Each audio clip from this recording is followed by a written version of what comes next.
Kunci Anda sukses dunia akhirat, percayalah takdir. Dan semua takdir itu baik, tapi kita belum tahu rahasianya. Allahu Rabbi wal Islam dini wa Muhammadan Rasulullah wa yaqini. Selama saya di Indonesia, itu yang saya ambil belajaran. Kita orang Indonesia selalu harus dunia. Tidak ada akhirat sendiri.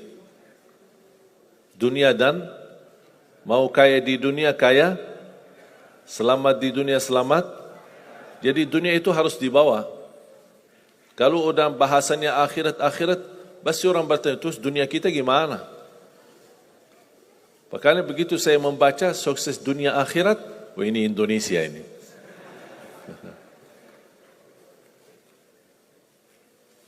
Bahkan hampir setiap ibadah kita pasti yang dikejar dunia. Saya sudah dakwah sebelum di Indonesia, di mana-mana.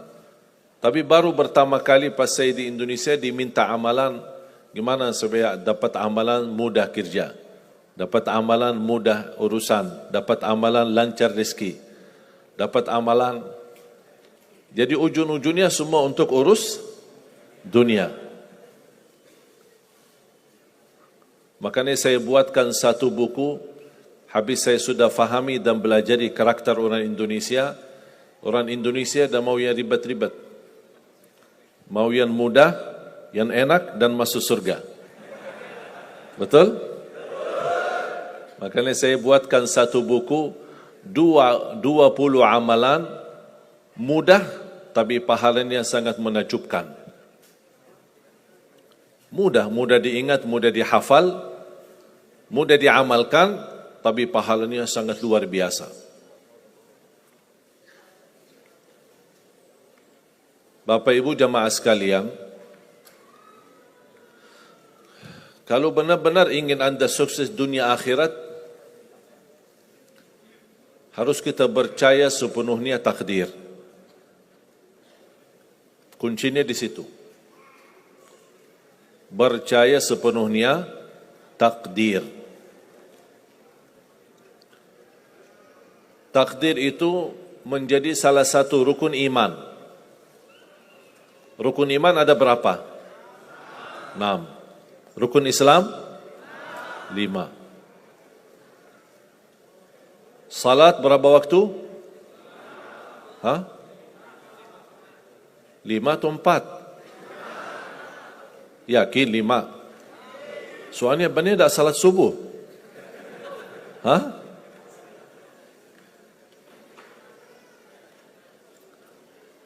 Takdir itu menjadi salah satu rukun iman.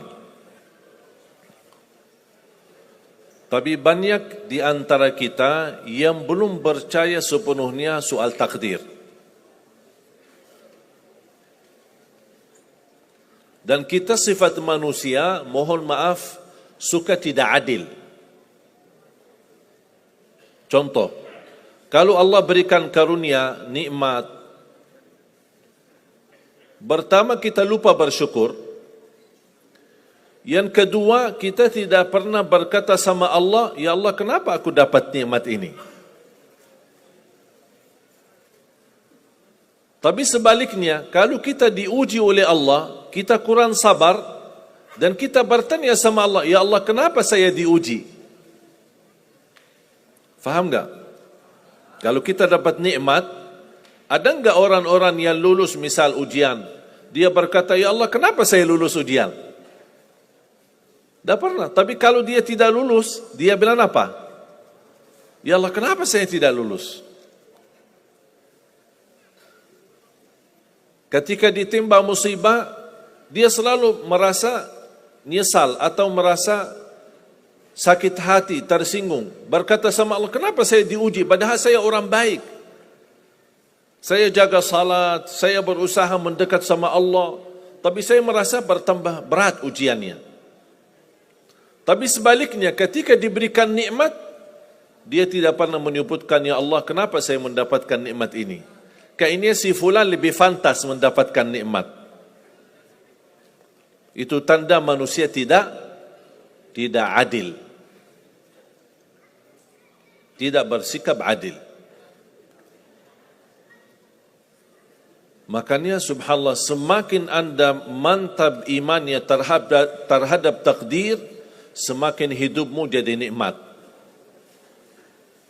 Saya kasih contoh.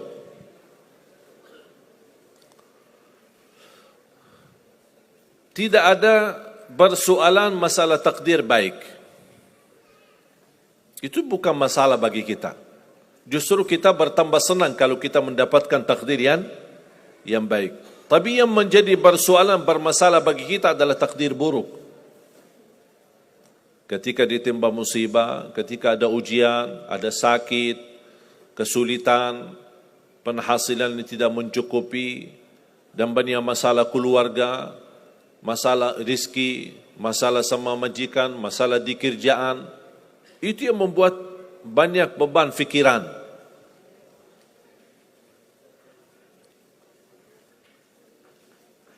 Tapi kita harus tahu, sebenarnya walaupun takdir itu ada baik, ada buruk,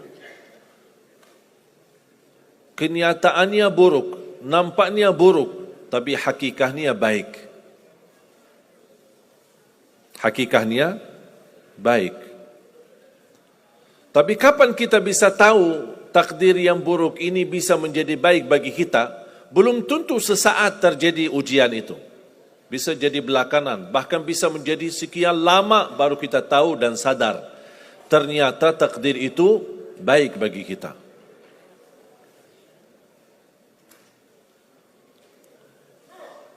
Saya kasih contoh melalui cerita.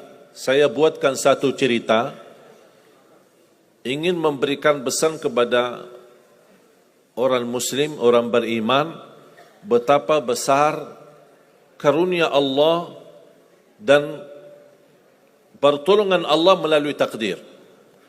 Ada seorang berdoa, dan saya yakin anda semua berdoa. Setiap berkesempatan, setiap salat, setiap sujud atau tahajud, duha, pasti anda semua berdoa. Ada yang diinginkan, ada yang hajat-hajat yang belum terkabul, belum tercapai. Bertemu orang salih, bertemu ulama, bertemu habib, minta didoakan, tolong doakan, semoga lancar urusan saya, semoga dapat jodoh, semoga insya Allah dapat keturunan, semoga hasil dan rezeki yang saya dapatkan menjadi barakah dan bermanfaat bagi saya dan keluarga. Ada orang berdoa kepada Allah Subhanahu Wa Taala. Mohon jamaah sekalian dengar cerita ini baik-baik, karena ada pesan hikmah yang kita bisa ambil.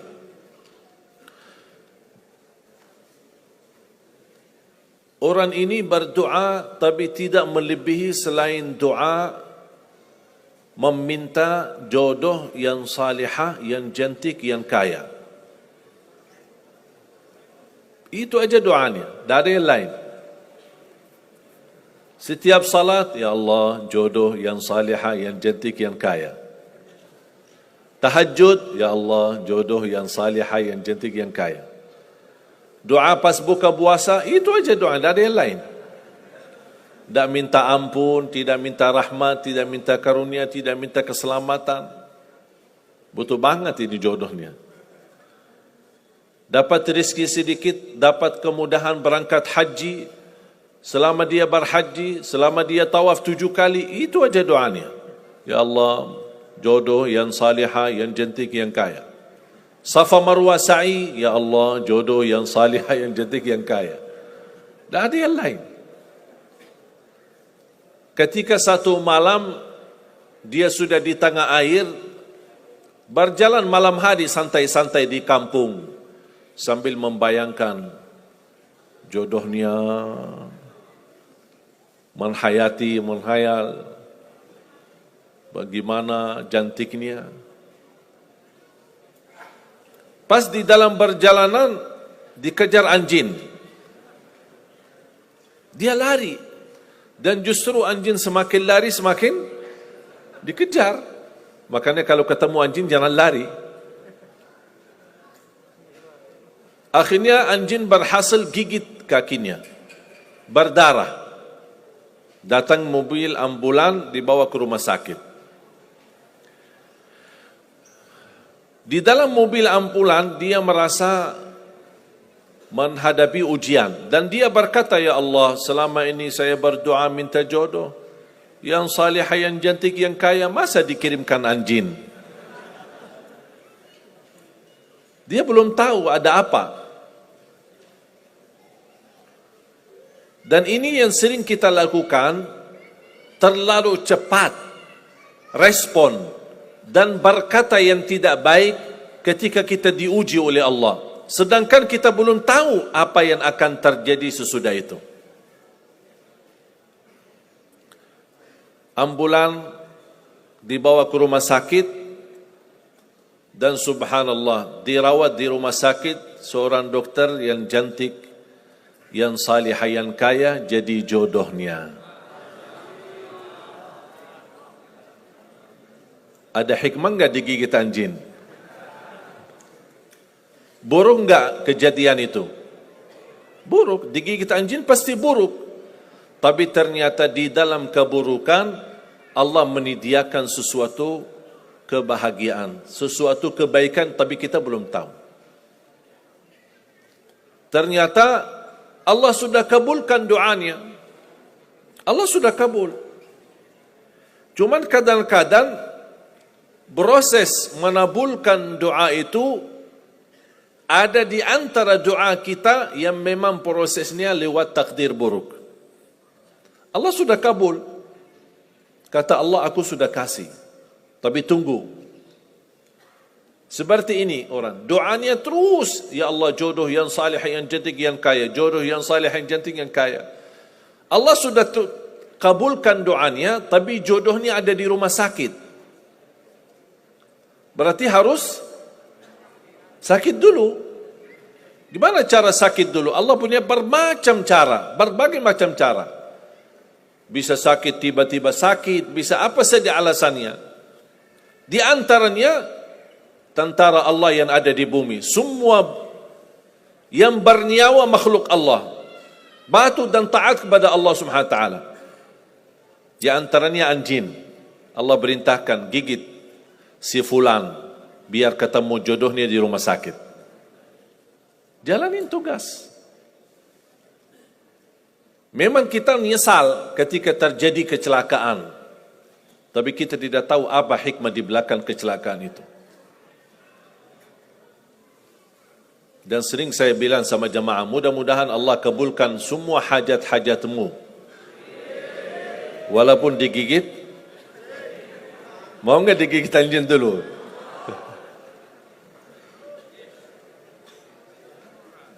Sebenarnya kalau kita tahu rahasia takdir, apapun yang akan terjadi, kita tidak ada kekhawatiran.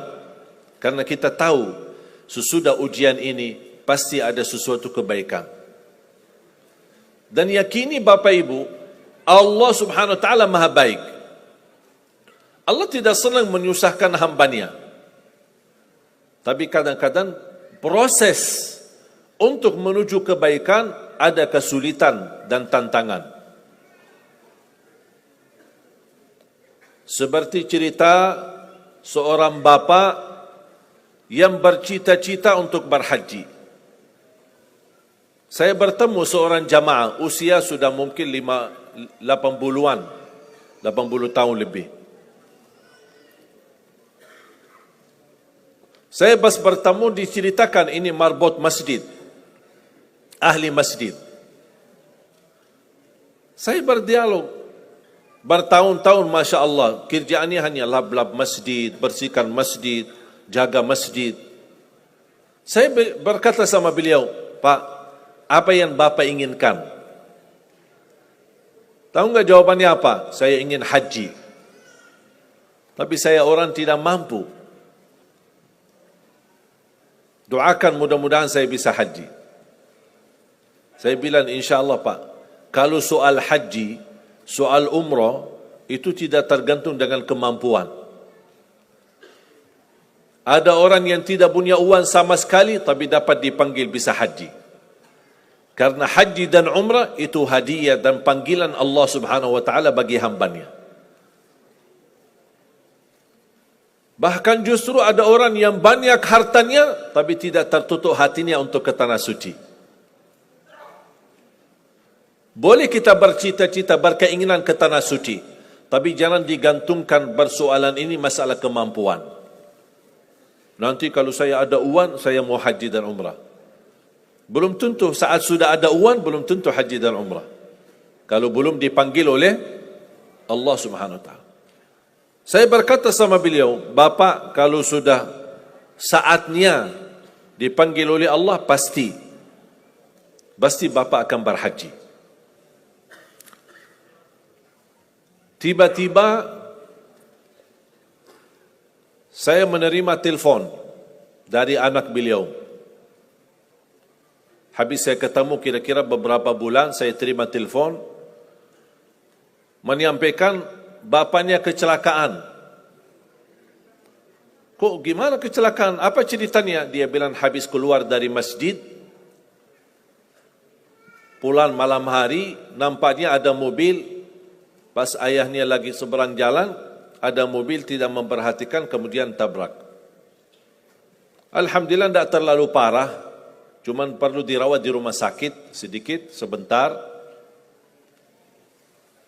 Saya ke sana, pergi. Rumah sakitnya di mana? Dikasih tahu alamatnya. Saya datang kunjung silaturahim. Pas beliau bertemu dengan saya, nangis dan pingin peluk saya. Dan terus saya tanya gimana? Kata beliau, ada cerita yang istimewa terjadi sama saya. Ternyata orang yang menabrak beliau, orang yang kaya.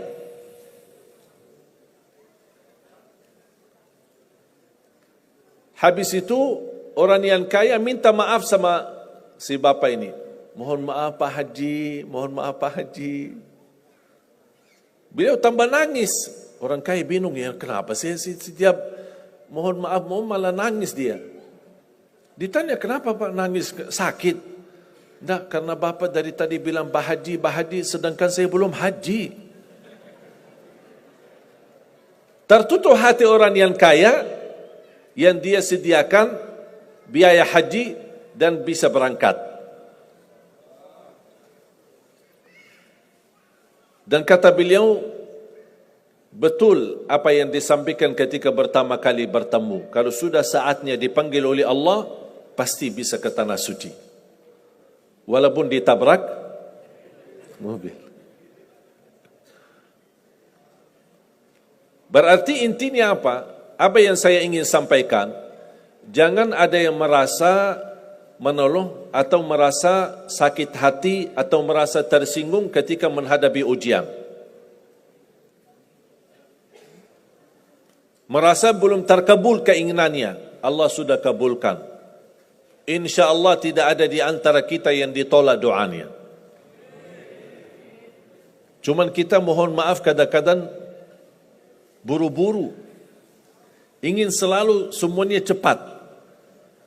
Kadang-kadang kalau terlalu cepat apa yang kita inginkan kita dapat, itu bahaya juga. Dan Allah ingatkan, kalau manusia, Allah tidak sulit menjadikan manusia semuanya kaya. Kalau sekarang saya bertanya, mau enggak semuanya jadi orang kaya? Pasti mau, siapa yang tidak mau? Coba bayangkan, kira-kira sulitlah bagi Allah menjadikan semua manusia di bumi kaya raya? Sulit tidak? Tapi pertanyaan saya, kira-kira berjalan hidup kita enggak kalau kita semuanya kaya? Bisa berjalan lancar? Masa enggak? Semuanya kaya raya. Gimana kehidupan kita sehari-hari? Berjalan lancar tidak? Kenapa tidak? Saking banyak kekayaannya. Kalau semuanya kaya, memang sulit menjalani kehidupan. Contoh, cari supir, siapa yang mau supirin kita? sama-sama kaya. Datang minta tolong sama teman, boleh enggak ini cariin supir? Aku aja lagi cari supir, dah dapat. Mau punya perusahaan sendiri, butuh tenaga kerja kan? Semuanya orang kaya. Buat apa kalau mereka semua kaya, masing-masing punya pabrik, tapi tidak ada yang bekerja? Sulit enggak jalan hidup? Sulit.